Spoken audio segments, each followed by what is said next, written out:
Hello, my name is Dr. David Tollerton. I'm Senior Lecturer in Jewish Studies and Contemporary Religion in the Department of Theology and Religion in Exeter.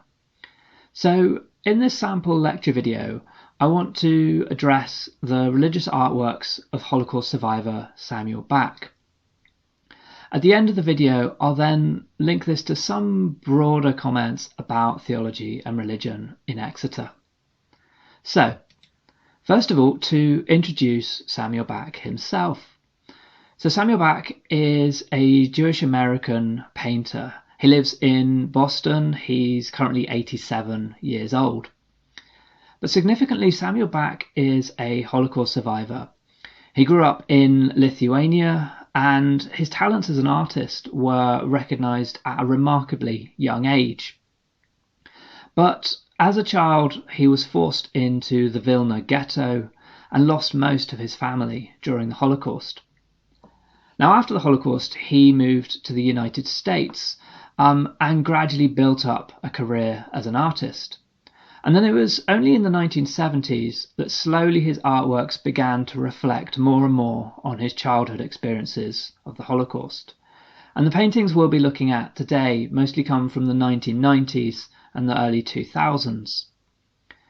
Now, Samuel Bach's style is characterized by surreal landscapes, a lot of symbolic imagery and scenes of destruction. So a quite typical painting by Samuel Bach is Inner Fire, this painting on the right of this slide. In Inner Fire, you see in the distance smoke rising towards the right of the painting. But then closer to the viewer, in a sense, on the left of the image, is a book, but a book that's crumbling into stone and burning from within. In this sense, there's an idea of a damage to culture, a damage to tradition itself. And the smoke in the background, the two rising pillars of smoke, appear in a great deal of Samuel Bach's images and seem to represent the crematoria at Auschwitz lurking in the background of his thinking, in the background of his images. Now, what I want to do today with Samuel Bach's work is think about two sets of his paintings, and I'll introduce them to you just quite quickly. Now, the first set of paintings involves actually quickly engaging with another painter.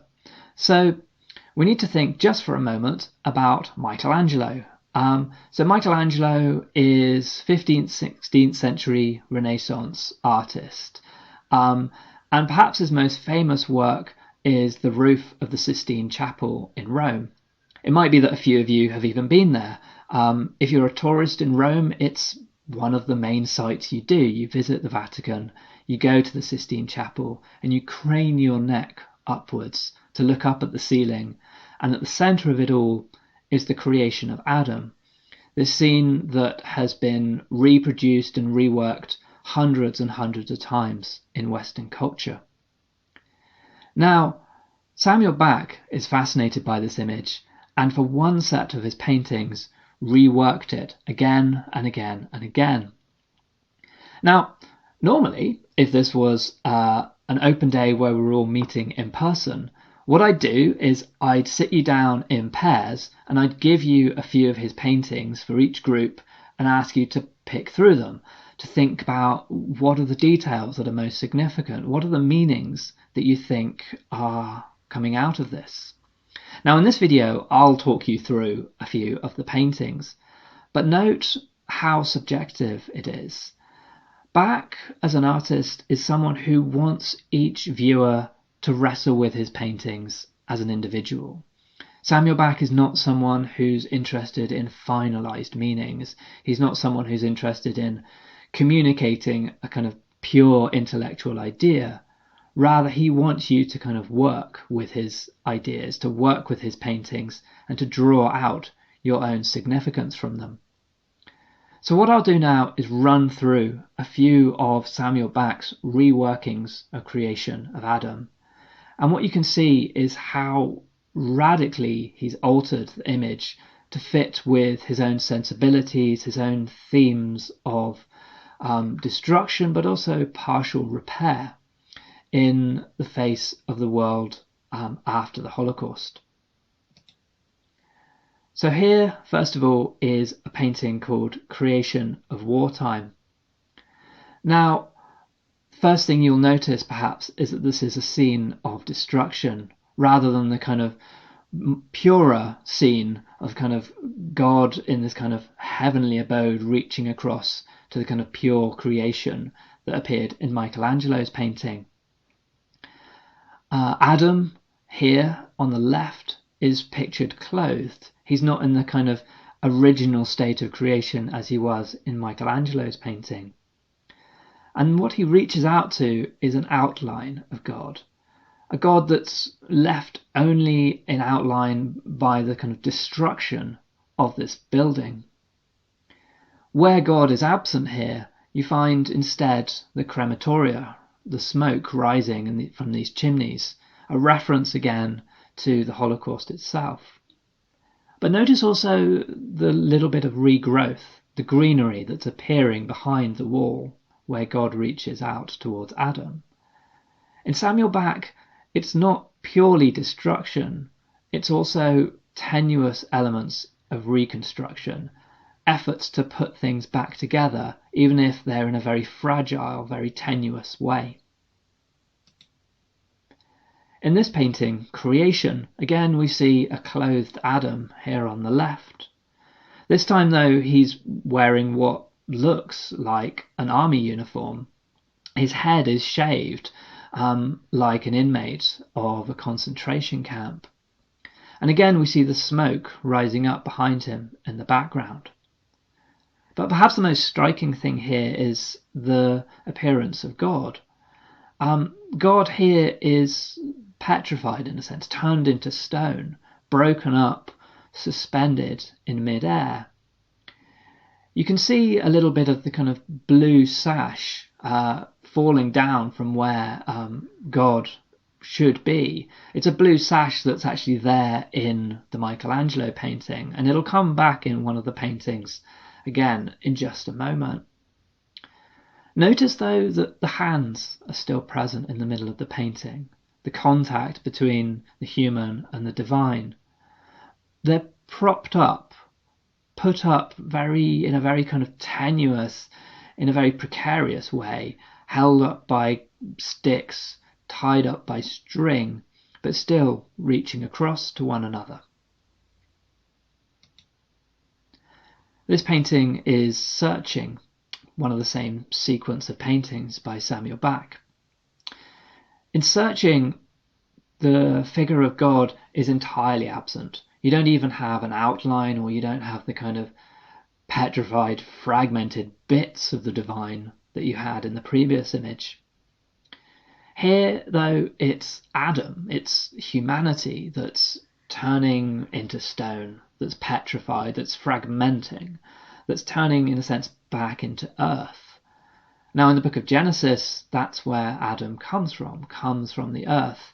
And with Samuel Bach here, he seems to be playing with this idea of a kind of uncreation, a return back to the earth itself. There nonetheless remains a reaching towards God, though. Adam's hand here, which appears in kind of both his own hand reaching out, but also this kind of wooden hand propped up by sticks, propped up by planks, and still reaching out towards the divine.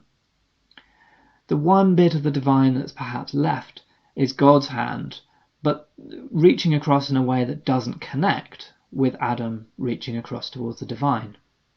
This kind of large stone hand that you can see towards the kind of top third of the image has instead a kind of more accusatory look, accusing Adam of perhaps what he's done, what humanity has done, standing in a kind of judgment. In Adam with his own image, God is again entirely absent. Again, you've got the crematoria in the background, the destroyed situation. Adam on the left is clothed rather than naked as he was at the beginning of creation in Michelangelo's image. But perhaps there's also here more a comment about the ideals of humanity. If you look closely, you'll see that what's happening is that Adam on the left is reaching out towards a kind of shadowy image of himself. Adam, in the nude, in the kind of purity of creation, exists here upside down, inverted, and what you find is that the later Adam, the clothed, the ruined Adam, reaching out towards a kind of shadowy image of what's left behind, of the original ideal of Adam in Michelangelo's painting. Lastly, in terms of this sequence, here's the painting Adam and Eve. Now here you do have God in outline.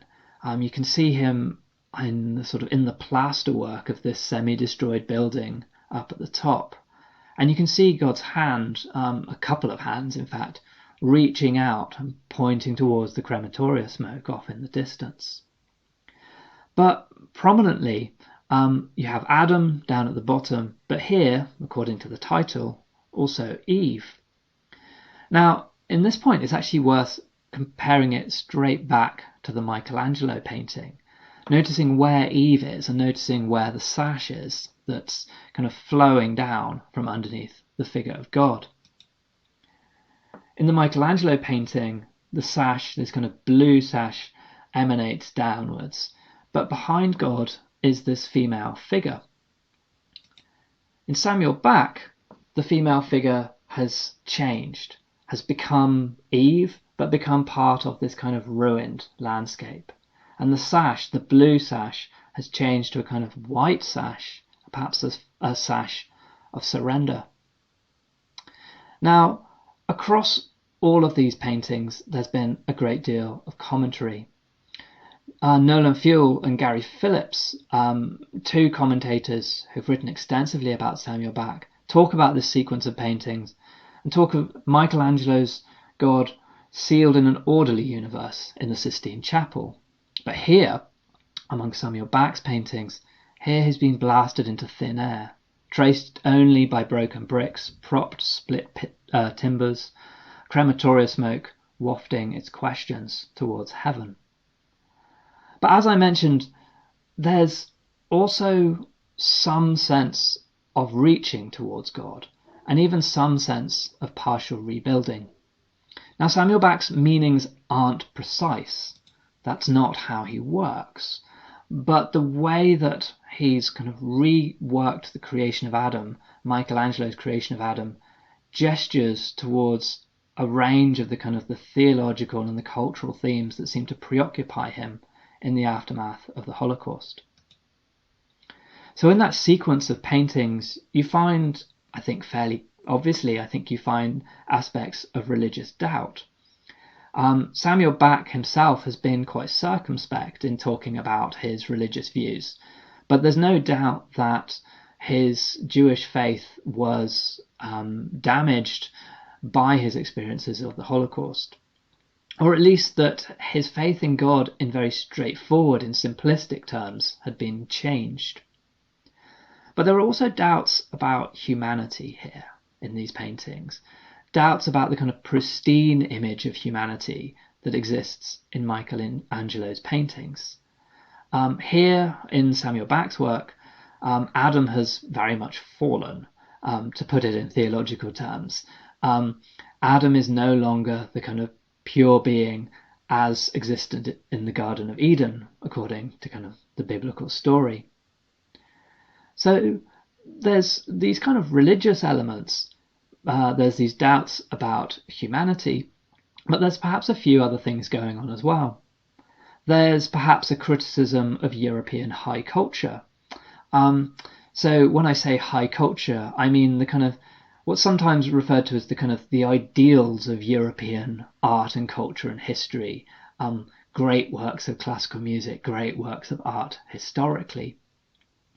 By picking Michelangelo's creation of Adam, Samuel Bach is picking out an iconic work of European high culture, but in a sense casting it in a post-Holocaust light.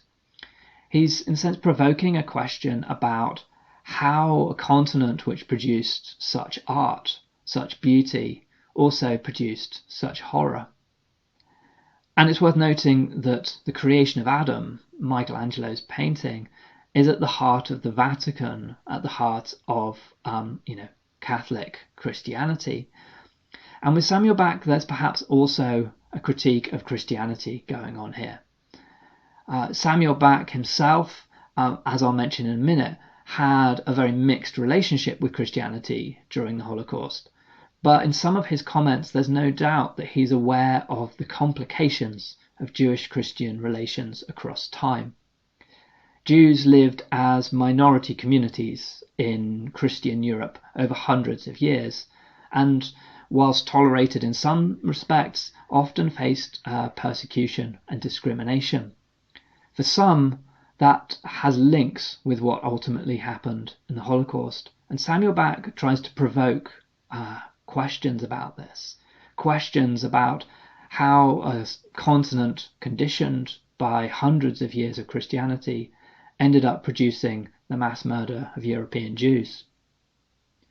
And this takes us to the next sequence of paintings, because Samuel Bach not only reworks old classic Renaissance works, he also sometimes reworks photographs.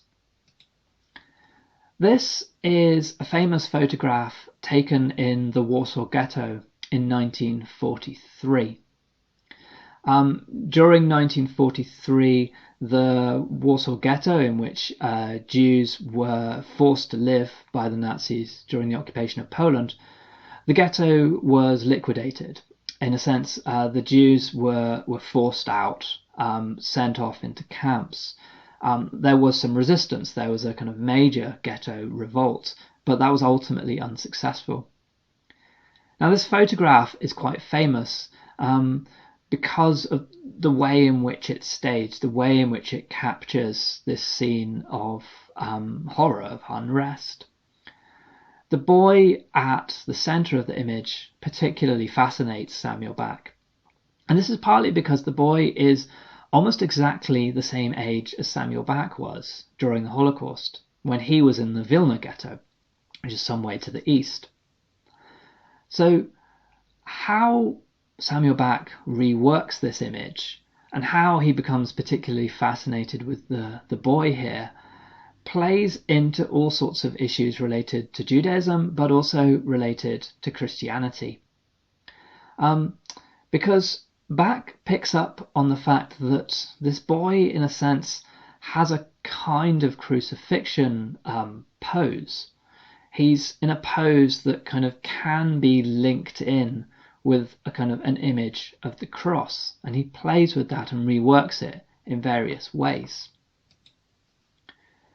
Here in his painting Walled In, the boy, in a manner that's quite typical of Samuel Bach, is rendered into stone, rendered into brick in this instance, and chopped up and jumbled up. You can see near his heart he's wearing a Star of David, a yellow Star of David, which was what the Nazis made Jews wear across many parts of Nazi-occupied Europe. But look particularly at his hands and the holes, perhaps bullet holes, that appear through the hands. They're reminiscent in a sense of imagery from the crucifixion, of nails nailed through the crucified Jesus. This is more explicit in another painting, Against the Wall. Here the boy is turned to stone again, and you only have his head and his hands. But his hands are nailed to a wooden beam in a manner similar to Jesus nailed to the cross. In Carrying a Cross, you get the reverse of the image, so the boy facing away from you. He's carrying a cross akin to Jesus, as per tradition, carrying a cross up to the site of crucifixion. Now, why is he doing all of this? Why is Samuel Bach inserting all this very kind of overt Christian imagery into a scene of Jewish suffering? A scene with links to Samuel Bach's own Jewish suffering. Well, Samuel Bach has got a complex relationship with Christianity. He was himself partly able to survive the Holocaust by being hidden by nuns in a convent. These Catholic nuns were remarkably brave, remarkably courageous in hiding some Jewish children during the Holocaust. But during this time, they did also at times try to convert these children to Christianity. Samuel Bach was exposed to a great deal of Catholic imagery at the time, and so his memories of the Holocaust are infused with bits and pieces of Christian imagery that at the time he barely understood. But as Samuel Bach grew up, he moved to America and he began to think about his experiences and think about the Holocaust as a whole. He also began to reflect on those complications of Jewish Christian history across time. So the things that I mentioned just a moment ago regarding the treatment of Jewish minorities in Christian Europe over centuries. And so when Samuel Bach plays and works with this image and inserts all of this imagery of the crucifixion, you can understand it in multiple ways.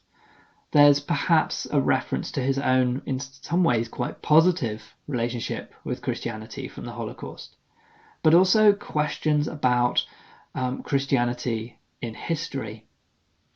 The boy here in Carrying a Cross seems to be burdened by the cross in some ways. It's tied him up.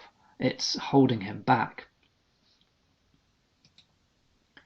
In the last painting I'll mention in this short lecture video, the boy is here kind of turned into stone, this thing that happens again and again in Samuel Bach paintings. He's turned into stone here, kind of half buried into the ground. Now he's watched over by an angel sitting outside what appears to be a walled garden. Now, there are many ways to interpret this, but perhaps one of the most straightforward is to think that we are, in a sense, back with the book of Genesis again, back with the story of creation. The walled garden, perhaps, is the walled garden of Eden, watched over outside by divine beings. Notice right at the kind of top left of the image, the cross which bars the way into Eden, bars the way out of Eden. Now, as a Christian interpreter or a secular interpreter or a Jewish interpreter, you can make a lot of different meanings out of this. And that's what Samuel Bach wants you to do.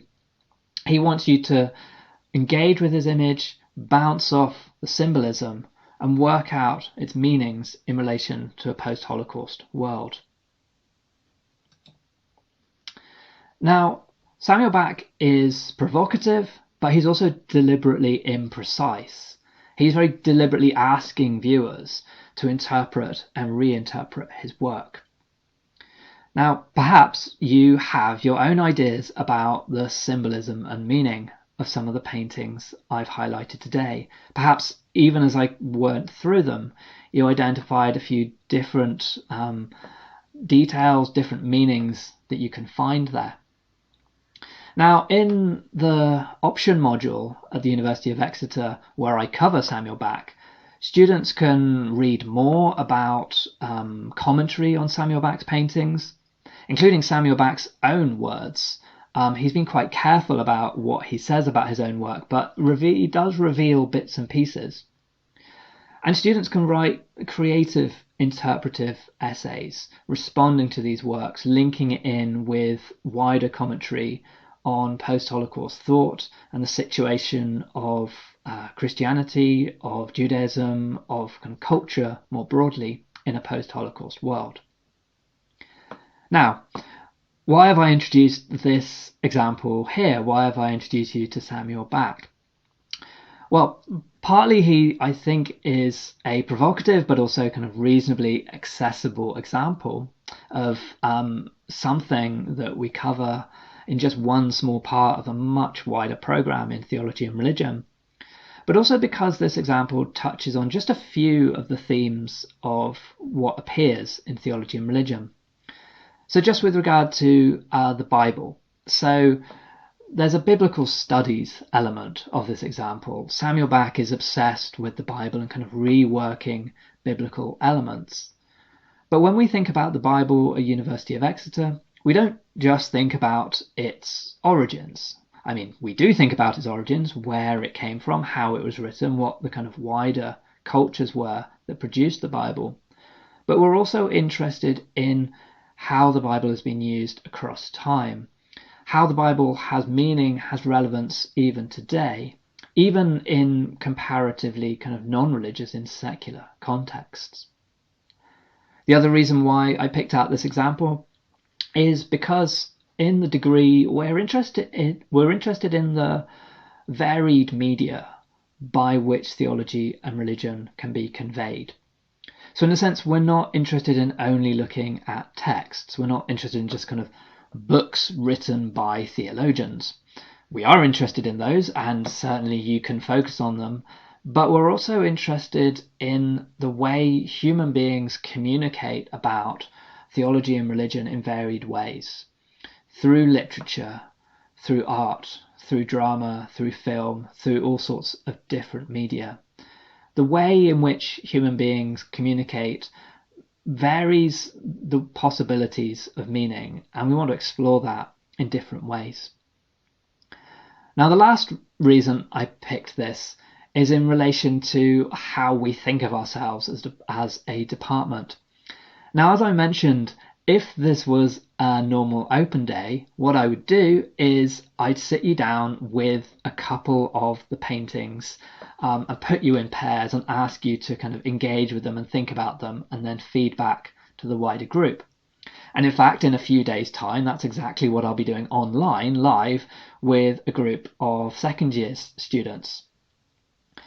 And the reason I like to do that is because we are, as a department, in a sense, a learning community. We're not just producers and receivers. And what I mean by that is it's not just that the lecturers produce information and the students receive it. Rather, we like to be a community that kind of learns together. So you inform our research, and our research as staff informs our teaching. And so what that means is that the undergraduate program remains dynamic, and it's also unique. Nowhere else has a program quite like ours. Okay, thank you for listening.